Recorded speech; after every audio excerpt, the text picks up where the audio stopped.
Hello, peoples, and welcome to Esoterica Cinema, the podcast where we take films from the cinematic multiverse and discuss the hell out of them.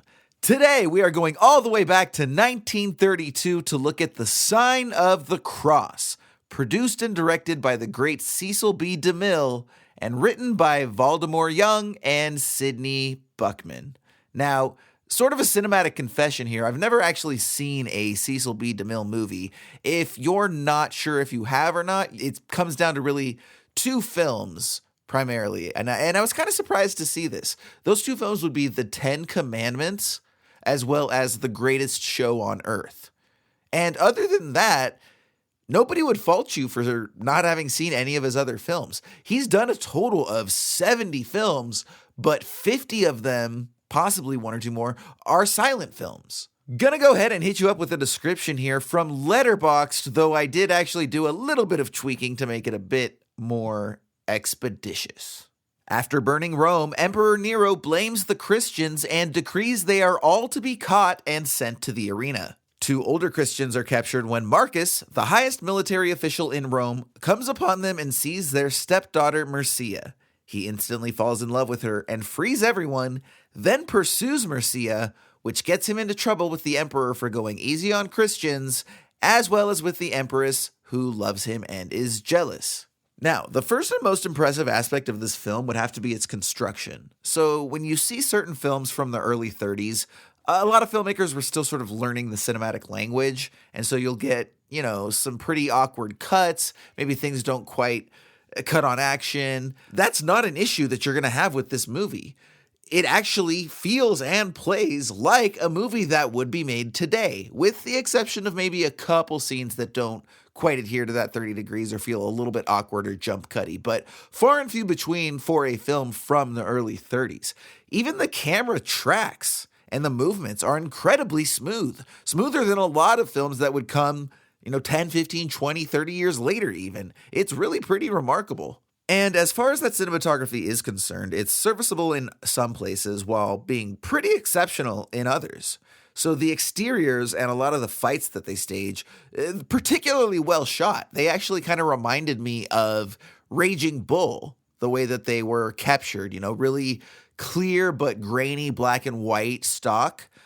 Really effective. And they've also got some really great shots. There are some wonderful, wonderful shots. There's a shot towards the end where it shows a decree on a wall, right? Like a piece of paper with writing on it. And the camera then booms down from that decree to a water grate on the street, pushes in through the water grate to reveal that that's actually pouring into a jail or a sort of holding area for these religious criminals. And then the camera continues to boom down into like sort of a wide shot that's stationed on the very ground. And there's dozens of people in this location.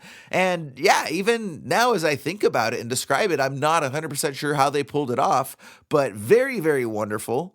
The photographer is a gentleman by the name of Carl Struss, and he really did a lot of work in silent film. His most noticeable was probably F.W. Murnau's Sunrise in 1927, which he actually won an Academy Award for. But this is a guy that also shot Gone with the Wind 12 years later in 1939. And then almost 20 years after that, the original The Fly. Help me, help me. And that was actually the last film before his death. So yeah, this guy had a very long and very illustrious career.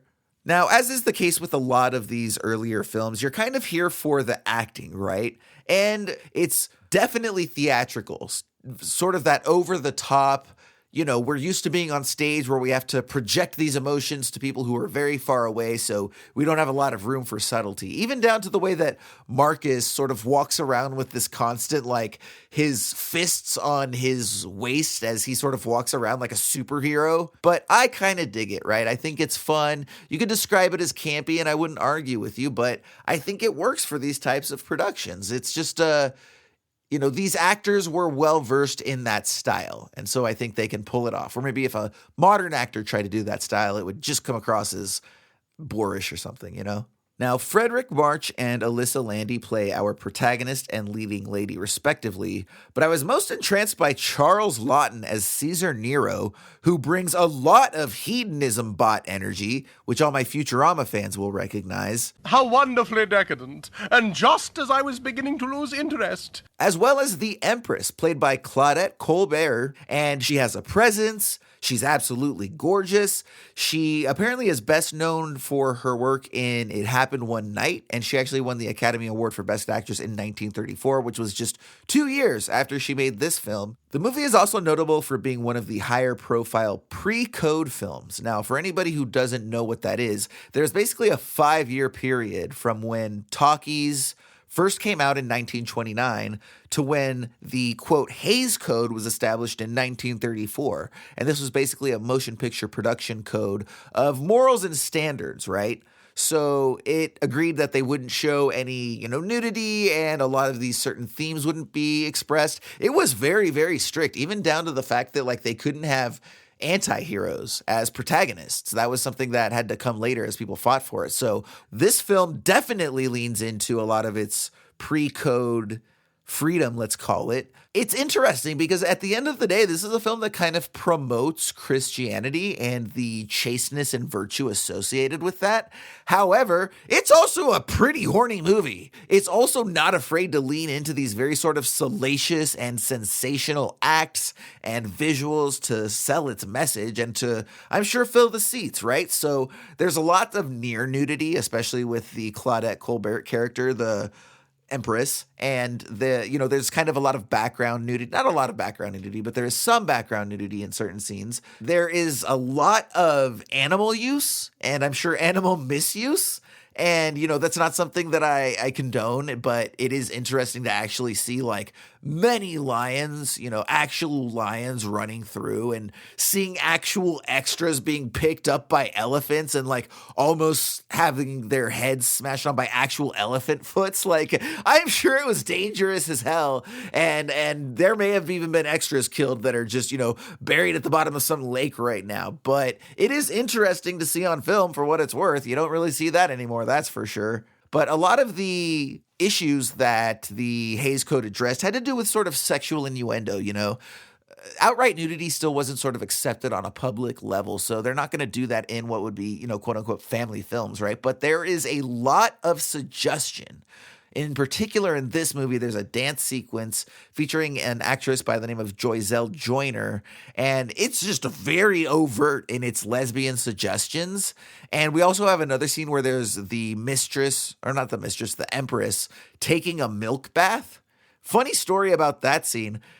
The legend went that it was actual cow's milk. It wasn't. It was actually evaporated milk, which I guess at the end of the day would become cow's milk once you add the water and everything. But it took them a number of days to shoot that scene. And after a few days, the milk started to turn and get sour and smell really bad. And when you watch it, it's a very sexy scene. And so Claudette had to, really try to sell this sexiness despite the fact that rotting milk, she's literally bathing in rotting milk, right? So she definitely pulled it off, though. Props to her.